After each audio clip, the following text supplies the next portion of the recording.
예, 여러분의 얼굴이 찬양을 함으로 인해서 한 주간 동안 좀 피곤했지만 찬양 가운데 얼굴이 확 펴졌음을 제가 느낄 수 있습니다. 찬양으로 우리가 숨을 쉴 수 있습니다. 이따가 찬양하고 기도할 때 더 하나님께서 우리를 살리실 줄 믿습니다. 우리 민수기 로드맵 계속 진행하겠습니다. 민수기 16장입니다. 구약성경 민수기 16장입니다. 1절부터 14절까지 함께 보겠습니다.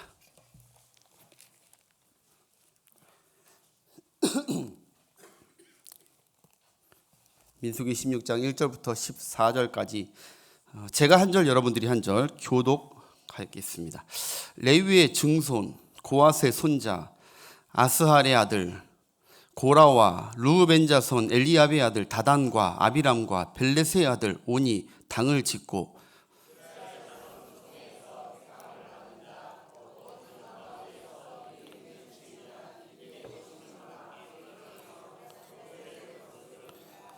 그들이 모여서 모세와 아론을 거슬러 그들에게 이르되 너희가 분수에 지나도다.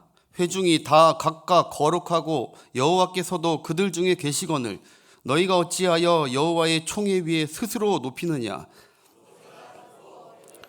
고라와 그의 모든 무리에게 말하여 이르되 아침에 여호와께서 자기에게 속한 자 누구인지 거룩한 자가 누구인지 보이시고 그 사람을 자기에게 가까이 나아오게 하시되 곧 그가 택하신 자를 자기에게 가까이 나아오게 하시리니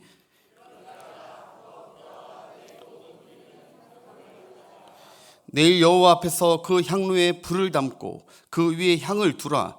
그때에 여호와께서 택하신 자는 거룩하게 되리라. 레위 자손들아 너희가 너무 분수에 지나치느니라.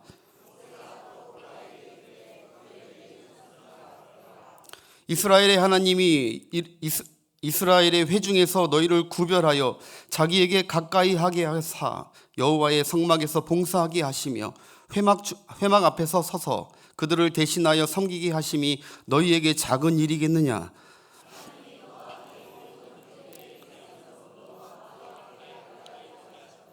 너희가 오히려 이를 위하여 너와 너의 무리가 다 모여서 여호와를 거스르는도다. 아론이 어떠한 사람이기에 너희가 그를 원망하느냐. 아비람을 부르되 그들이 이르되 우리는 올라가지. 내가 우리를 적과 꿀이 흐르는 땅에서 이끌어내어 광야에서 죽이려 함이 어찌 작은 일이기에 오히려 스스로 우리 위에 왕이 되려 하느냐. 이뿐 아니라 내가 우리를 적과 꿀이 흐르는 땅으로 인도하여 밭도 포도원도 우리에게 기업으로 주지 아니하니 내가 이 사람들의 눈을 빼려느냐. 우리는 올라가지 아니하겠노라. 아멘. 아멘. 민수기 말씀을 2주 만에 다시 우리가 진행해 가고 있는데요. 잠깐 2주 지났으니까 잠깐만 우리가 복습하자면 민수기 13장 14장에 드디어 그들이 하나님이 인도하시는 가나안 땅 가데스 바네아 그 앞쪽에 왔는데 하나님은 바로 믿음으로 진군하기 원했는데 그들은 돌다리도 두들겨 봐야 된다. 믿음이 없는 거죠. 그래서 정탐꾼을 한번 보내보자. 그들이 세운 전략이고 계략이었죠. 결국 그들은 12명이 갔다 왔지만 돌아온 보고는 갈렙과 또 여호수아를 빼고는 정말 처참한 보고를 했고 믿음 없는 보고를 했고 백성들은 완전히 이제 신앙적으로나 삶적으로 다운이 돼 버렸습니다.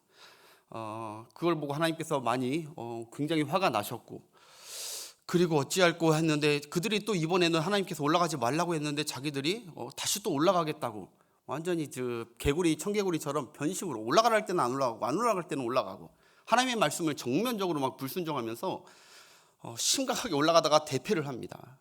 하나님께서 이 총체적 난국에 빠진 신앙적이나 뭐나 다 난국에 빠진 그 상태에서 하나님께서 하신 방법은 15장에 보니까 바로 진군으로 다시 나가거나 하지 않고 기본부터 다시 하자. 딱 스탑을 시킵니다.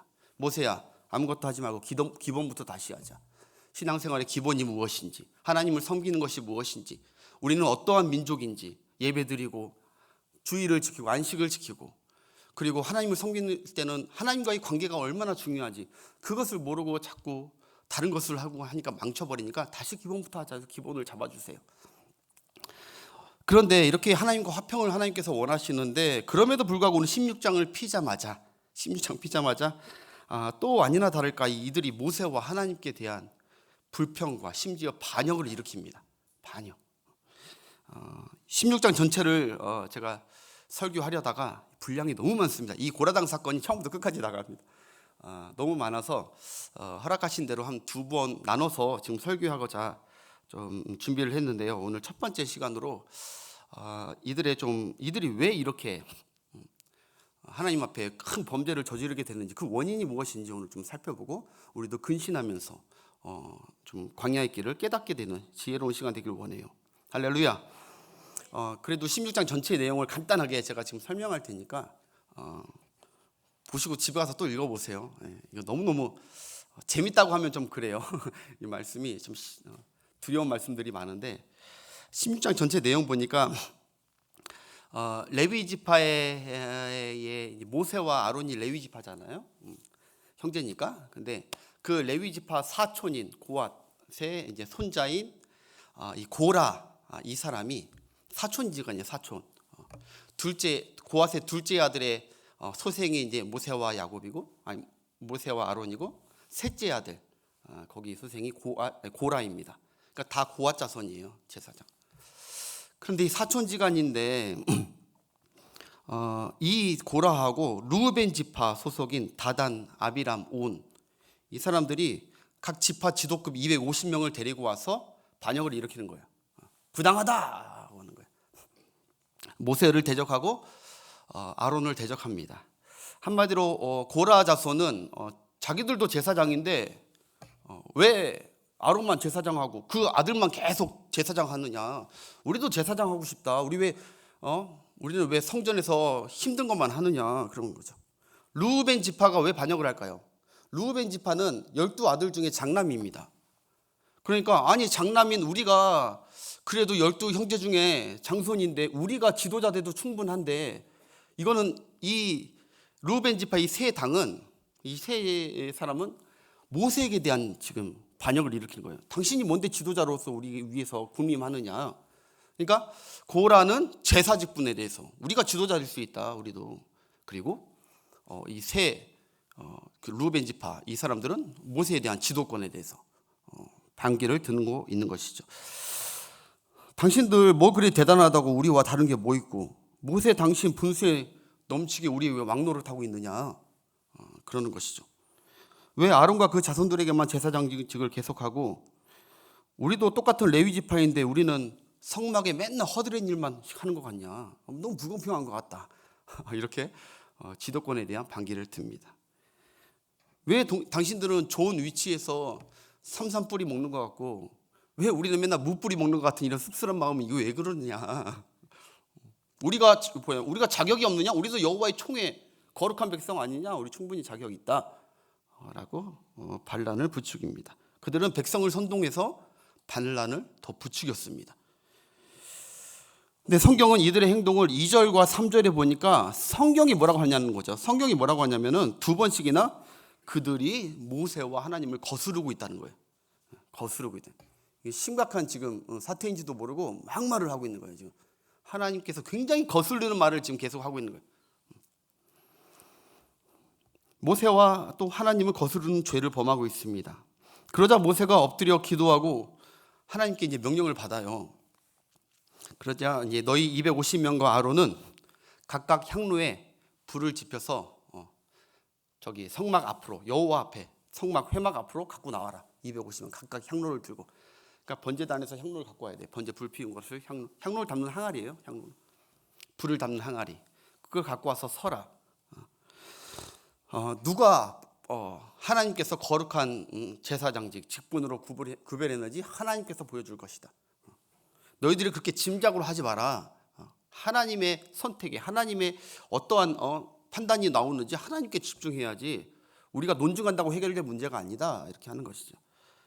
그리고 회막 근처에 고라 진영과 여러분 고라 그 제사장 진영과 루벤 진영이 성막의 남쪽에 같이 붙어 있어요.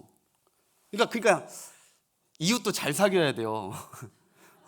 루벤과 고앗이 괜히 같이 붙어 있는 게 아니에요. 같이 붙어 있다 보니까 야, 무슨 너무하지 않냐? 뭐 하지 않냐? 서로 이렇게 얘기가 했던 거예요. 붙어 있어요. 그러니까 모세가 이렇게 얘기합니다. 하나님께 명령을 듣고 지금 이 시간으로 모든 백성들은 그 고라 그 땅과 그 장막들과 루벤 장막이 붙어 있는데 그 장막에서 빨리 벗어나라. 최대한 빨리 벗어나라. 그렇게 얘기를 해요. 너희들은 진영을 떠나라. 내가 순식간에 멸하리라라고 하나님께서 하셨다는 거예요. 내가 순식간에 멸하리라 나와요. 6절에. 그래서 너희들 빨리 떠나라. 하나님 말씀 믿고 떠나라. 얼쩡얼쩡 되지 마라. 여기 누구도 이들과 가까이 하지 말고 떨어져라. 하나님의 명령이었어요. 선지자니까 그대로 얘기해 줬어요. 그러자 그 다음에 어떻게 됐어요? 땅이 갈라졌어요. 그 진영에 백성들이 피할 때 땅이 갈라지면서 고라 당에 속한 그 모든 사람들의 성경에 보니까 재물과 그리고 장막, 땅이 삼켜버렸다고 합니다. 땅이 하나님의 심판이 임한 거죠. 자꾸 거스르는데 멈추지 않고 끝까지 하니까 심판을 해버려요. 하나님께서 암덩어리 같으니까 안 되겠다, 도려내자. 여기는 이 부분은 도려내야겠다. 내 백성들을, 거룩한 내 백성들을 자꾸 불결하게 한다. 도려냅니다. 그리고 그 다음 사진, 아까 향불을 들고 왔던 그 무리들 250명 지도자급은 회막에서 하나님 앞에서 불이 나와서 그들을 다 불로 삼켜버립니다. 땅이 삼키고 불이 삼켜버립니다. 그게 다 죽어요. 그 모습의 백성들이 어떻게 해야 될까요? 보면은 이게 다음 시간에 얘기할 텐데 그 모습의 백성들이 근신하고 회개해야 함에도 불구하고 회개는커녕 모세에게 와서 돌 따져요. 당신 때문에 다 죽은 거라고. 당신이 다 책임지라고. 참 진짜 너무하지 않습니까? 저는 이 광야 백성 스토리를 읽으면 너무 막 속이 고구마 본 것처럼 답답하고 어쩌면 이 정도까지 될까? 우리가요 예수 그리스도의 성령의 은혜가 아니면요 우리는 이 지경까지 갈 수 있는 충분한 가능성이 있다고 봐요. 성령께서 지금 우리를 지난 시간처럼 토기장이처럼 이렇게 만져주시고 지금 해가지고 하나님 두려움지도 좀 알고 해주셔서 지금 망정이지. 우리 성령이 떠나지도 않지만 떠나가시면 우리도 충분히 이럴 수 있는 거예요. 야, 대책이 없잖아요. 답이 없잖아요. 답이. 모세한테 항의합니다. 당신 때문에 죽였다고. 그래서 그 연병이 일어납니다. 하나님께서 이 백성들 다 전염병을 일으켜서 14,700명이 순식간에 전염병으로 죽는데 그때 모세가 빨리 아론 빨리 가서 속죄의 불을 가지고 그 길을 빨리 지나가라고. 그래야 다시 이 하나님의 은혜가 임한다고, 용서가 임한다고, 속죄가 임한다고 빨리 가라고. 그래서 겨우 아론이 속죄불을 갖고 막 지나가니까 그때야 전염병이 그쳤더라라고 하는 게 오늘 16장의 마지막이에요. 이해가 되시죠? 네. 네. 여러분 우리가 이 사건을 절대 가벼이 여기면 안 됩니다. 하나님께서 신앙 공동체와 교회 공동체에 무엇을 경계하시고 무엇을 아주 심각하게 보시고 진노하시는지 우리가 새겨가야 됩니다. 신앙생활 무턱대고 하는 것이 아닙니다. 하나님이 어떤 분이신지 말씀을 통해서 우리의 신앙을 조정해 가야 됩니다. 신앙생활 처음 딱 하자마자 그 상태 그대로 하나님 이런 분일 거야 라고 가는 사람은 잘못 알고 있는 거예요. 성경을 안 보고 있는 거예요. 성경을 보면 볼수록 하나님은 이런 분이구나 깨닫는 게 머무는 게 아니라 그럼으로 말미암아 내 신앙의 자세와 삶과 비전과 기도가 다 조정돼 가는 거예요. 그래서 말씀이 제일 중요한 건 줄 믿습니다. 네, 말씀 안 보면 안 돼요. 늘 말씀과 가까이 말씀. 절대로 교회를 여러분 무너뜨리거나 이런 범죄를 저질러서 하나님 앞에 이렇게 징벌받는 분들 한 분도 없기를 바랍니다. 다 평생 하나님 잘 섬기고 세워주는 자들이어서 성전을 통해서 주시는 하나님의 복을 다 자자손손 누리시길 축복합니다. 네. 이들이 반역에서 멸망한 이유 먼저 한번 살펴보겠는 이들에게는 큰 오해가 있었습니다. 이게 먼저 중요합니다. 이들은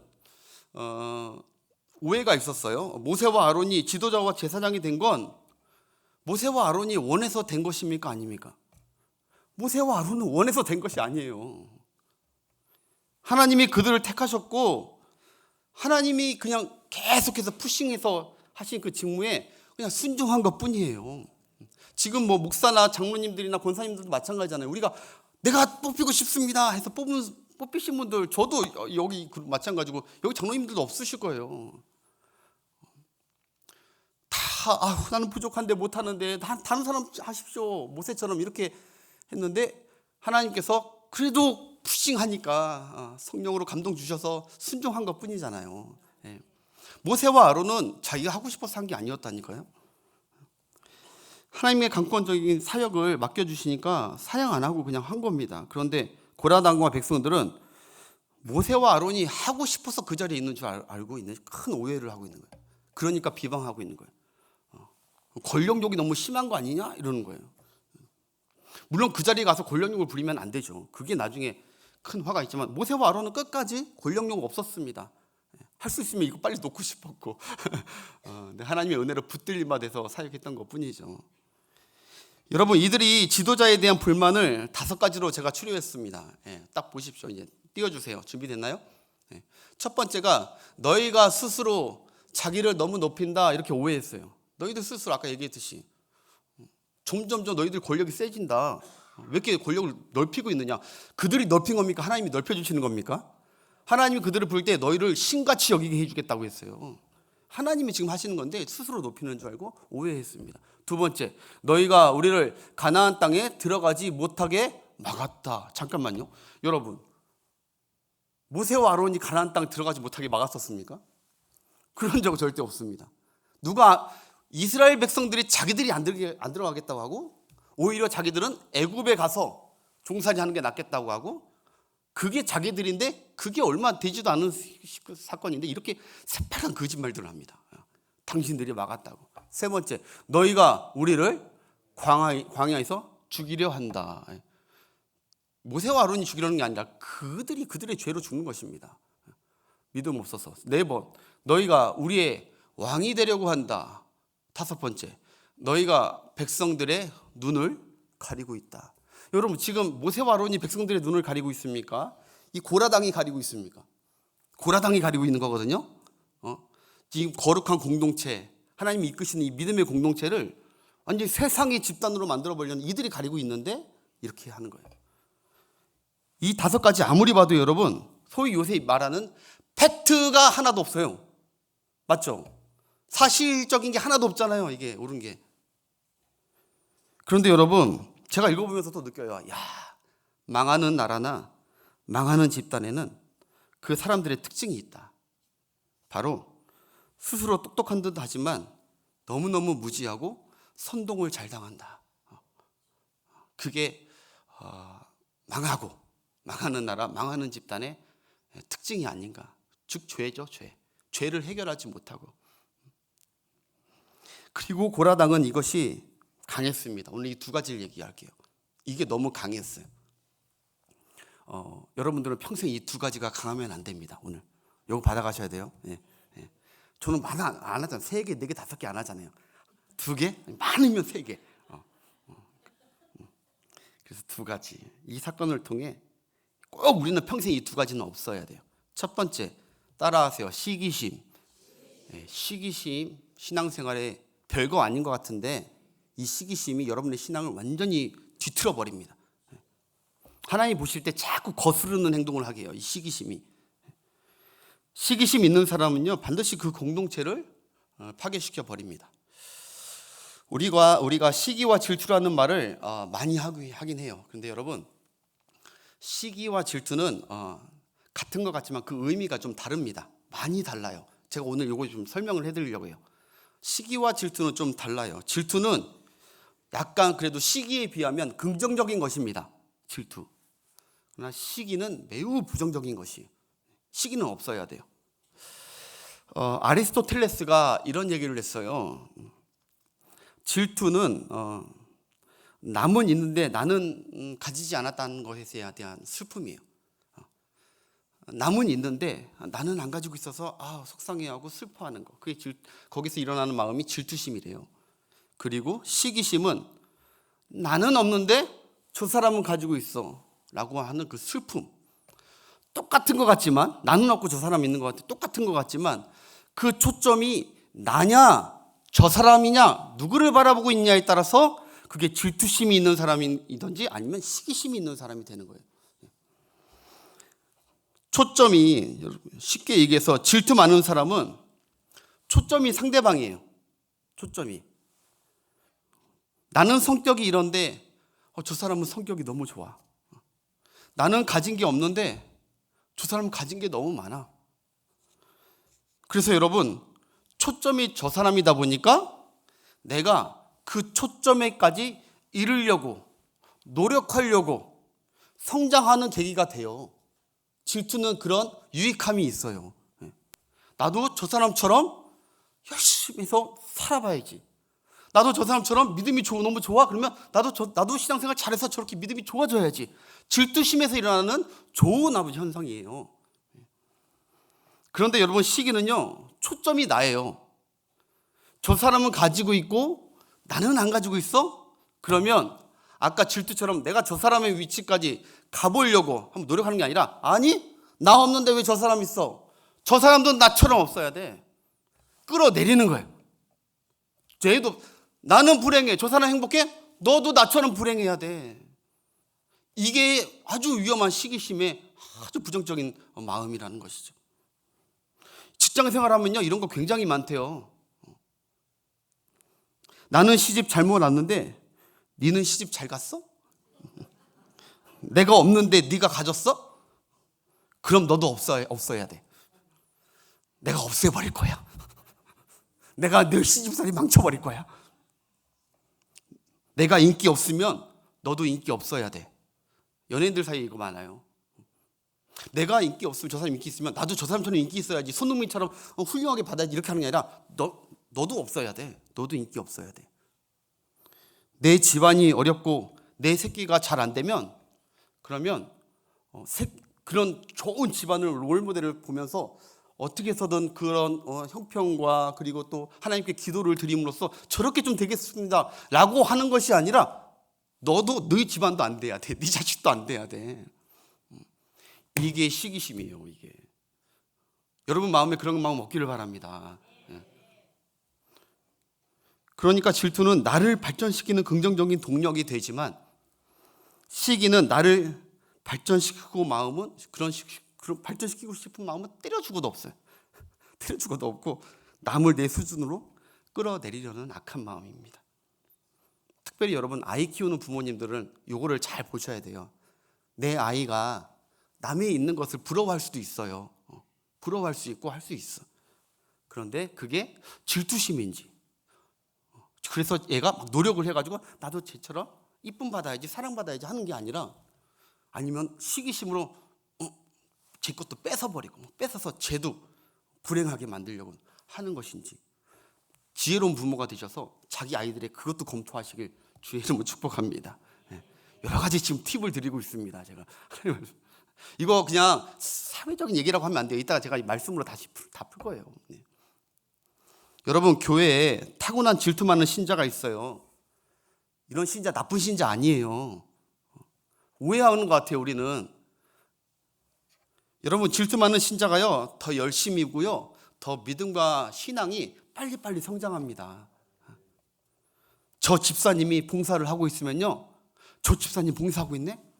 나도 봉사해야지. 나도 봉사해서 나도 저 자리를 좀 사람들한테 보여주세요. 차라리 그렇게 해서 질투심 있는 신자가 하다 보면 하나님의 은혜가 임해서 더 신앙이 성장하고 성품이 변화된다고요. 부흥회 때나 절기 헌금 때 같이, 전 좀 직설적으로 얘기합니다. 같이 임직받은 동기가 헌금을 어느 날 우연히 봤는데 헌금을 어느 정도 했어. 한 50만 원 했어. 그러면 질투 많은 신자는요, 나도 저 정도 해야 되는데, 나도 이 정도인데, 그러면서 그래, 하나님한테 없으면 하나님한테 기도를 해요. 하나님, 나도 이렇게 드리고 싶습니다. 나도 같이 임직받았는데 하나님 내게도 은혜 주셔서 나도 너무 드리고 싶어. 질투가 납니다. 하나님 은혜 주세요. 이렇게 그러면서 하나님께 은혜를 구하고 기도하게 되고, 할렐루야. 그렇게 되는 거예요. 절기헌금 다. 오늘같이 여러분 금을 기도회 때, 그 또 질투 많은 성도는 이래요. 기도에 막 이따 기도할 텐데, 그러고 나서 질투 많은 성도는 기도 막 하다가 한 5분 하다가 이제 딱 일어나서 가려고 하는데, 저기 내 라이벌 같은 성도는, 집사님은 아직도 기도하고 있어. 그러면 이렇게 보다가 다시 이렇게 앉아서 그래도 5분 더 기도해야지. 막 기도하면서 속 좀 보고 이렇게 기도하다가 또 딱 봤는데 또 아직도 안 일어난다. 막 기도하고. 그러다가 결국 그렇게 하다가 기도가 원래 짧았던 성도인데 결국 기도하게 되고 더 오랫동안 기도하게 되고 은혜에 잠기게 되고, 그러다가 그 성도가 딱 봤는데 일어나서 딱 갔어. 그러면 내가 조금 더 한 1, 2분 더 기도한 다음에 딱 일어나면서 잘했다 스스로 그러면서 가는 거. 그 성도가요 나쁜 게 아니라 하나님 봤을 때 기특해요. 어떻게 해서든 은혜롭게 성장하고 오려고 하는. 이처럼 질투 신자는요 나쁜 게 아닙니다. 더 봉사하는 성도들 많고요, 더 기도하는 성도, 더 헌신하는 성도들, 이렇게 동력이 되는 경우가 많다는 거죠. 자기 성장이 되면서 믿음과 신앙이 하나님께서 더욱 성장케 해주시는 은혜가 또 성품을 통해서도 하나님께서 일을 하십니다. 할렐루야. 그런데 시기심 많은 신자는요, 내가 발전하고 내가 성장하고 싶은 마음은 때려 죽어도 없다니까요. 절대 없어요. 그저 잘하고 있는 신자를 오히려 끌어내려서 내 믿음 수준에 맞추려고 해요. 내가 도전받고 나도 하나님과 사람들에게 인정받고 사랑받기를 원하는 수준으로 올라가려는 게 아니라, 시기심이 작동돼서 상대방을 깎아내려서 내 위치, 나보다 더 칭찬 못 받게 내린다는 것이죠. 너도 나처럼 못해야 돼. 너도 못하게 할 거야. 네가 왜 사랑을 받아? 완전 여름에 무슨 호러 영화 같죠? 나는 직분을 못 받았는데 너는 직분을 받았어? 그러면 질투 있는 신자는 나도 주님께 더욱 충성해야겠구나. 도전받아서 다음에 직분을 받으려고 예배 자리에 더 참석하고 은혜롭게 아름답게 신앙생활 하려고 그 사람을 보면서 이게 모델을 삼는 것이 아니라, 저 사람 직분 주면 안 되는데. 시기심 많은 성도는 그래요. 내가 저 사람 과거를 다 아는데 우리 성도들은 저것도 모르나 봐. 저 사람 직분 되면 교회 문제 일으킬 것 같은데. 깔아내리는, 끌어. 기도 많이 하면, 그 성도 기도 많이 하면 기도 많이 하네 이렇게 하면서 그래야 되는데, 뭐 어려운 일 있나 보지, 뭐 큰 어려움 만났나 보지 이러면서 그렇게 그냥 치부해버리고.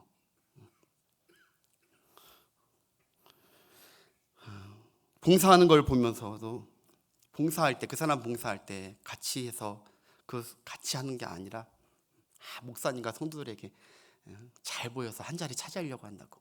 이게 시기심 많은 성도들의 아주 잘못된, 평생 신앙 성숙 못 되는, 하나님께 너무 거슬림 되는 그런 성품이 있는 신자들이 있다는 거예요.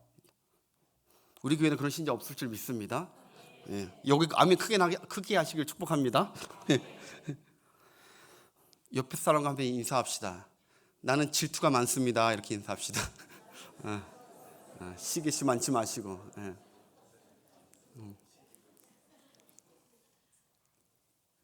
어떻게든 흠집내고 뒷담화해서 끌어내리는 사람, 시기심 많은 성도, 하나님이 가만두지 않을 수도 있어요.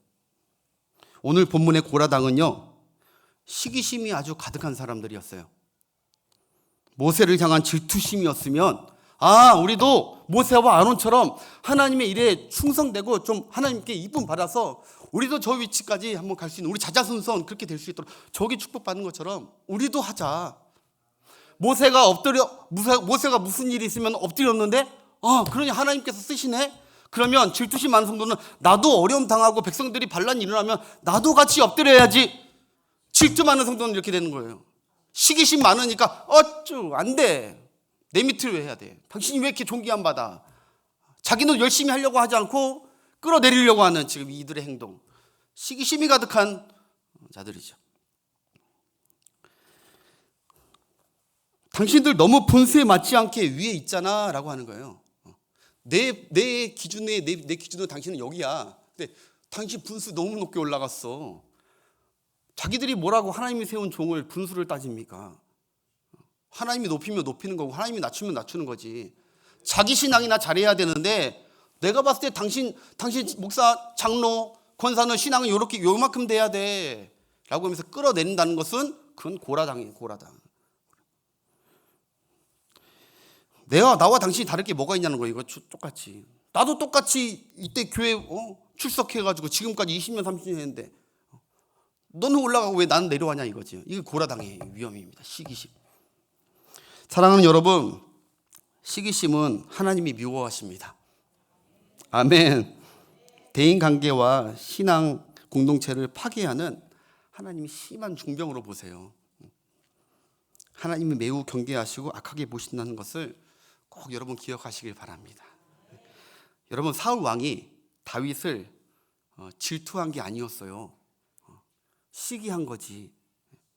하나님이 다윗이 어디 갈 때마다 이기게 하시네, 승리하게 하시네. 다윗은 늘 하나님을 찬양하고 경배하고 노래하네. 그러니까 어딜 가나 이기네. 그러면 분수를 따지지 말고, 수준을 따지지 말고, 경력을 따지지 말고, 나도 다윗처럼 하나님을 더 사랑해야겠구나 하고 질투심이 있다면 오히려 그 신앙을 본받았어야죠. 그런데 시기심, 야 네가 뭔데 나보다 나는 천천인데 왜 너는 만반이야. 내려와. 너는 천천도 안 돼. 너는 백도 안 돼. 내가 너 가만 안 둘 거야. 시기심이 가득한 이 다윗, 사울. 여러분, 한나는요 마음이 원통했어요. 비교가 되잖아요. 분인 나하고 자기하고. 그러면 진짜 정실 부인이었으면, 나쁜 시기심 많은 부인이었으면 자식 낳고 그러면 감히 이것이 나도 자식 안 낳았는데 자식을 자꾸 사랑받아? 그러면서 그 자식을 남몰래 죽일 수도 있어요. 나하고 똑같이 너도 자식 없어야 돼. 그런데 한나는 그렇게 했어요, 안 했어요? 한나는 질투심이 있었어요. 하나님, 왜 저자는 자녀를 주시고 왜 나는 자녀가 없습니까? 하나님 앞에 나와서 사람들한테 가서 하는 게 아니라, 아무리 그 남편이 당신은 내 사랑이라고 해도 마음이 안 돼. 하나님께 해결해야 돼. 하나님께 가서, 하나님, 나도 너무 질투가 납니다. 나도 자식 좀 주십시오 라고 기도하니 하나님께서 그에게 자식을 주신 줄 믿습니다. 그 원인만은 아니지만 그 마음은, 심성은 그런 마음이, 시기심이 아니라 그래도 하나님의 은혜를 받기 위해서 그랬다는 것이죠. 사도행전 13장 45절 시작. 시기가 가득하여 말한 것을 반박하고 비방하거나. 자, 바울을 대적하는 자들이 질투심이 일어나서 같이 복음에 뛰어들고 열심히 하는 것이 아니라 시기심이 가득하니까 끌어내리고 비방하고 뒤에서 뒷담하고, 저건 사도도 아니다 하면서 끌어내리고 천국문을 막으려고 하는 그 자들이었다는 거죠. 그 다음 고린도후서 12장 20절. 이 신약 시대에도 계속 이런 게 있는 거예요, 여러분. 고린도후서 12장 20절 시작. 내가 갈 때 너희를 내가 원하는 것과 같이 보지 못하고 또 내가 너희에게 원하지 않는 것과 같이 보일까 두려워하며, 또 다툼과 시기와 불냄과 당짓는 것과 비방과 수군거림과 거만함과 혼란이 있을까 두려워하느라. 아멘. 고린도후서가 지금 고린도 교회가 여러 가지 문제가 있었어요. 근데 바울은 내다봐서 이들 안에 아직까지도 시기심과 질투가 가득하구나. 성으로 상대방의 은사에 대해서 같이 이렇게 동력해서 하나님의 복음의 역사를 위해서 같이 협력해서 하는 게 아니라 상대방의 은사를 깔아내리고 직분을 깔아내리고, 넌 나보다 못해. 내가 내 은사가 더 뛰어나. 이러니까 시기와 분냄이 가득한 걸 보고 내가 두렵다. 너희들 그거 사라져야 되는데 걱정스럽다. 내가 기도해야겠다.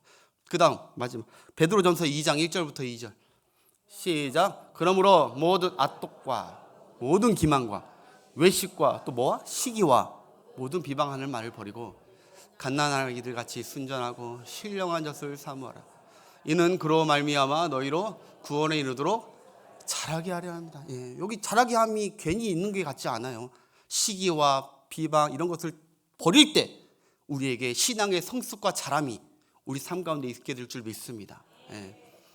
그래서 우리도 결론적으로 처음에 결론적으로 서로 찬양 팀들도 마찬가지고 서로 저희가 더 예를 들어서 1부 찬양이 은혜롭게 하고 2부 찬양도 은혜롭게 하지만 1부 찬양이 더 은혜로웠어? 그러면 우리가 더 은혜롭게 해보자. 그렇게 하고 할렐루야. 어떻게 하면 더 은혜롭게 하는지 또 공유도 하고. 물론 이런 경쟁이 있는 건 안 좋죠. 안 좋지만 어쨌든 있는다면은 시기심보다는 질투심으로 해서 함께 하나님의 역사를 이루려고 한다. 여러분 모든 부서가 되시길 주의 이름으로 축복합니다. 교육부서도 마찬가지고 서로 세워주고 할렐루야. 예. 두 번째, 오늘 좀 길어도 이해하세요. 이제 다 끝났어. 고라당은요, 이거 하나 없어야 돼요. 따라합시다. 교만했어요.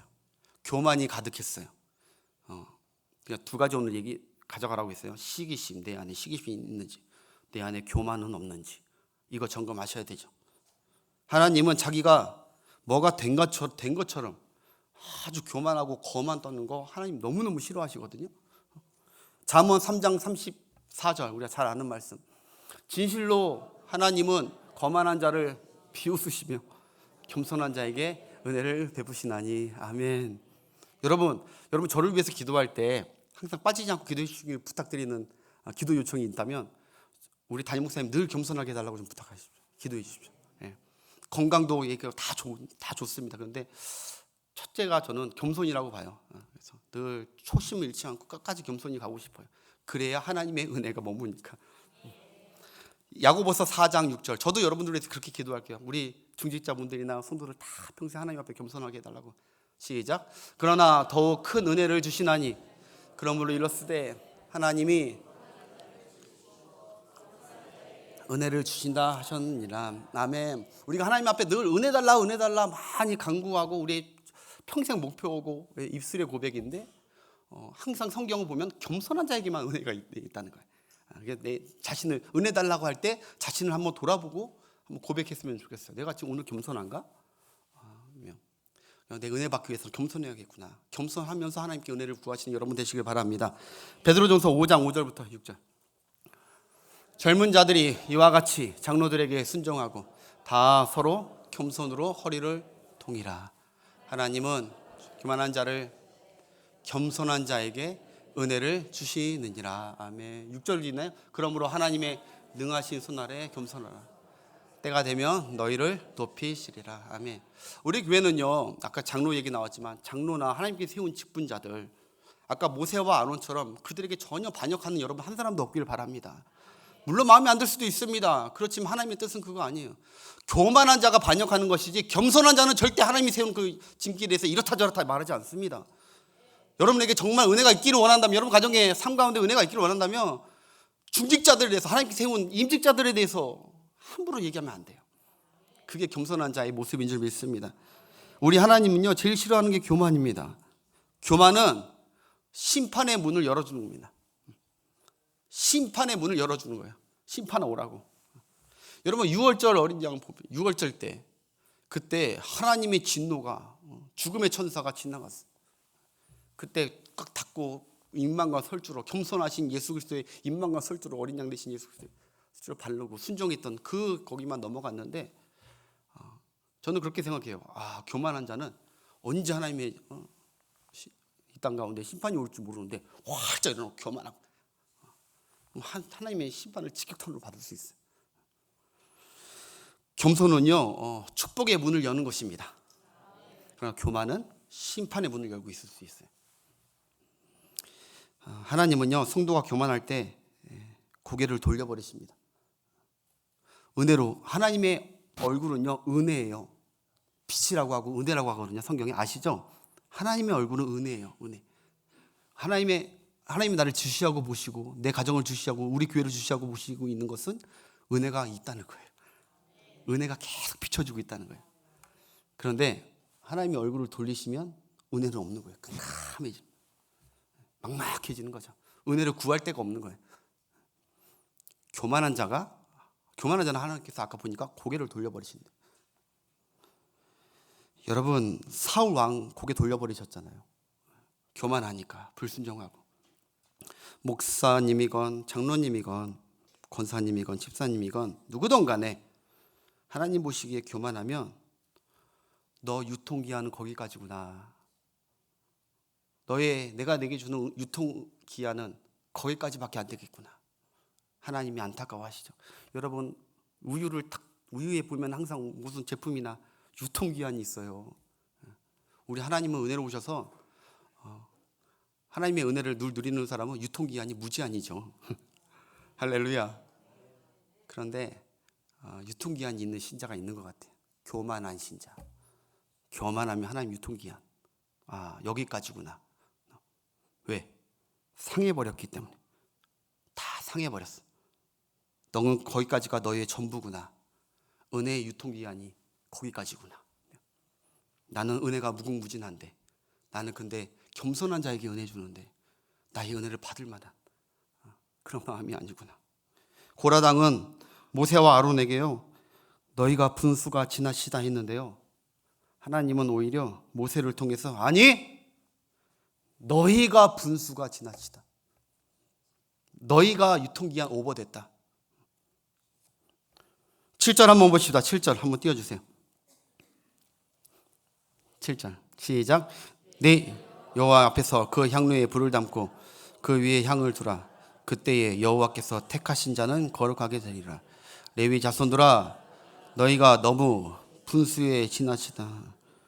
너희들이 하나님의 은혜를 성막 봉사하면서 받고 받다 보니까 너희들이 은혜의 유통기한을 모르고 분수에 너무 지나치다. 너무 많이 받으니까 은혜를 잊어버리는 것 같다, 너희들. 오히려 분에 넘친 은혜와 사랑에 그들이 교만해진 것이, 감사가 넘치는 것이 아니라 교만해진 것이 하나님의 그리고 모세의 아픔이었어요. 여러분, 10년 전에요, 한국 영화 중에 제가 재밌게 본 영화가 있는데 부당거래라는 게 있어요. 부당거래. 류승범 씨가 나와서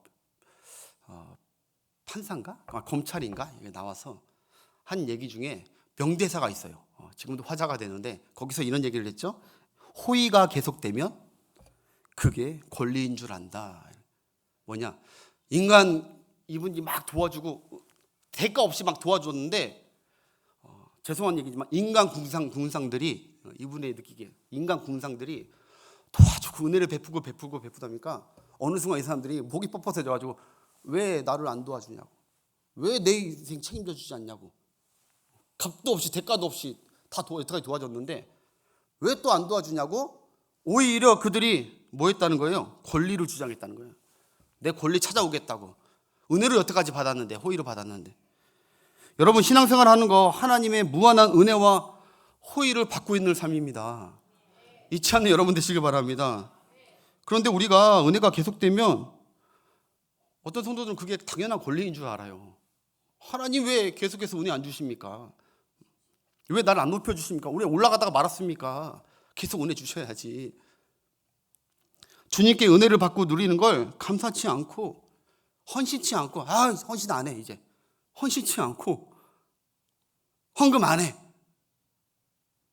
어느 순간 내 권리로 알고 왜 안 주냐며 하나님 앞에 교만하게 하나님 앞에 따진다면 그 은혜는, 그 유통기한은 끝인 거예요.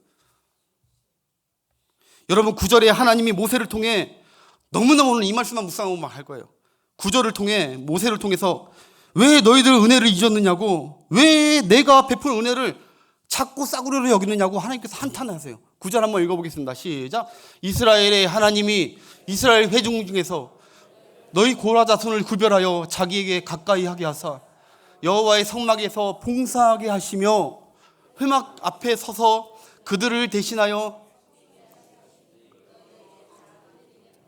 너희들이 하나님께서 내게 베푼 은혜가 작은 것이더냐.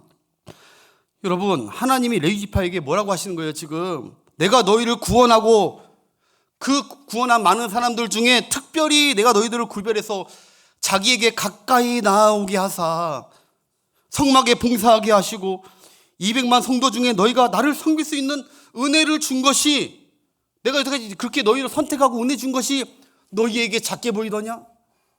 하찮게 보이더냐? 그것이 누구나 다 할 수 있는 것으로 여기더냐? 고라야, 너를 특별히 구별하여 성막을 섬기게 한 것이 작은 일이더냐? 넌 이제 작은 일로 보이냐? 당연한 것으로 보이냐? 하찮은 것으로 보이냐? 너 첫날에 이 성막 봉사의 직임을 받았을 때, 그때 너무너무 가슴이 뛰고 감사히 하면서 봉사하고 첫 출근했던 그 마음 어디 갔느냐? 왜 하고 많은 사람 중에 나 같은 자냐고, 왜 나를 여기 성막 봉사자로 세워졌냐고 눈물 흘렸던 너 고라 어디 갔느냐? 고라. 너 두근두근 대며 성전 마당 쓸고 행복하게 백성들을 맞이했던 그때는 어디 갔느냐? 매일매일 감사함으로 성전 기구를 닦으면서 청성을 다하면서 닦으면서 충성했던 너는 어디 갔느냐? 이제 이 일이 작아 보이더냐? 해도 되고 안 해도 되는 그런 일로 보였더냐? 나만 바라보면서 나에게만 인정받으려고 그렇게 시작하고 감사히 하면서 하루하루 그렇게 살았던 너의 그 헌신이, 너는 왜 이제 나를 보지 않고 모세를 바라보고 백성들을 바라보면서 분에 넘치게 더 많은 은혜 달라고 하느냐? 너 왜 이렇게 교만해진 것이냐? 너 왜 이렇게 계산적으로 된 것이냐? 지금 내가 내게 주고 있는, 내가 누리고 있는 그 은혜가 당연한 권리가 됐느냐? 네 입술에 그렇게 자주 내뱉던 그 감사와 찬송은 어디 갔느냐? 그 감격, 그 눈물, 그 떨림이, 그 두렵고 떨리는 마음이 도대체 언제부터 멈춰진 것이냐? 사랑하는 여러분, 말씀을 맺겠습니다. 하나님이 오늘 저와 여러분에게도 동일하게 이 말씀 우리에게 음성으로 주시는 줄 믿습니다. 내게 준 직분, 내게 삶 가운데, 가정 가운데 여러 가지 직분을 감당하라고 베푼 그 은혜가 작게 보이더냐? 별거 아니게 보이더냐? 부족하게 보이더냐? 서울신흥교회가 아무것도 아니더냐? 나를 섬기라고 준 그 직분, 그거 별거 아니더냐? 내 삶과 가정에 베풀고 있는 은혜와 호의가 당연해지면, 당연한 권리로 여겨지면 어떻게 그 직분을 끝까지 감당할 수 있겠느냐? 권리로 알면 어떻게 하느냐? 사랑하는 여러분, 끝까지 고단한 것 같은 마음 심지 마시고, 내가 누려왔던 모든 것들이, 내가 지내왔던 모든 순간이, 내가 걸어갔던 모든 것들이 당연한 것 아니라 은혜였어. 할렐루야. 은혜였습니다. 은혜. 내가 하나님의 자녀로 살며 오늘 찬양하고 예배하는 삶, 복음을 전할 수 있는 것에 동참하는 것이 당연한 게 아니라, 아무나 고를 사람 없어서 여러분 선택한 것이 아니라 여러분을 특별히 선택한 것인데 당연한 게 아니라 은혜인 줄 믿습니다. 사랑하는 여러분, 우리가 하나님의 성막인 교회에서 하나님을 예배하고 찬양하고 기도하는 거, 하나님께 직분을 받아 하나님을 가까이 하고 섬기고 봉사하는 거 작은 일 아니고 큰 넘치는 은혜인 줄 믿습니다. 여러분 100km만 위로 올라가면요, 북한에 지금 지하 땅굴 파면서 성도들이 내 주를 가까이 하게 하면, 걸리면 즉각 죽으니까 참삼을 울어서 그 예배, 우리를 얼마나 부러워하는지 아시겠죠? 예배하고 찬양하고 기도하고 헌금 드리고 싶고 섬기고 싶은데 그렇게 하지 못하는 사람들, 우리 조금 지청 위만 올라가도 그렇게 사람들이 많고, 저기 동남아나 무슬림이나 아프리카 가면 그렇게 지천 넘쳤는데 내가 내게 준 그 직분과 예배의 감격이 별거 아니더냐? 작은 것이더냐? 그것이 왜 권리를 주장하는 것이냐? 왜 별거 아니라고 생각하는 것이냐? 내가 너희를 특별히 사랑해서 선택해서 준 것인데 왜 자꾸 나는 나 좀 알아줘라, 왜 나 좀 알아줘, 나 이거 하잖아, 알아줘. 그러면서 누가 알아달라고 헛기치면 내 눈이 하나님을 바라보지 않고 세상 사람들을 바라보고 교인들을 바라보고 하고 있고, 여러분 은혜 안에 들어가야 될 줄 믿습니다. 내 눈이 하나님을 바라보고 하나님만 바라보고 주어질 상만 바라보고, 무엇보다 우리 눈은 십자가만 봐야 돼요. 십자가, 내가 거기 달려 있어야 되는데, 내가 이 직분 받을 자격이 없는 죄인인데 나를 대신하여 십자가에 달리신 예수님을 내가 무엇으로 섬길까, 내가 무엇으로 감사할까 하면서 내게 주신 그 직분이 너무 귀하다, 너무 귀하다. 그냥 구원해 준 것도 감사한데 내게 직분을 주셨다니, 성전 다시 쓸어야지, 해야지. 하면서 여러분의 신앙과 여러분의 믿음을, 하나님에 대한 사랑과 관계를 다시 회복하시고 은혜 안에 거하시길 바랍니다. 은혜는, 따라하세요. 우리 싱어분들 앞으로 나오시고 한번 따라합시다. 은혜는 교만하면 유통기한 끝이다. 꼭 명심하시길 바랍니다. 오늘도 내게 은혜 주신 하나님, 우리 찬양하면서 오늘 하나님 다시 은혜에 잠기길 원합니다. 십자가 바라보길 원합니다. 내가 한 것이 아무것도 없고 당연한 것이 아무것도 없었습니다. 다 주님의 은혜였습니다. 앞으로도 은혜 가운데 감사하며 찬송하며 살겠습니다. 내 삶이 어떻든 간에 나는 은혜 붙들고 살겠습니다. 감사하며 살겠습니다. 우리 찬양하며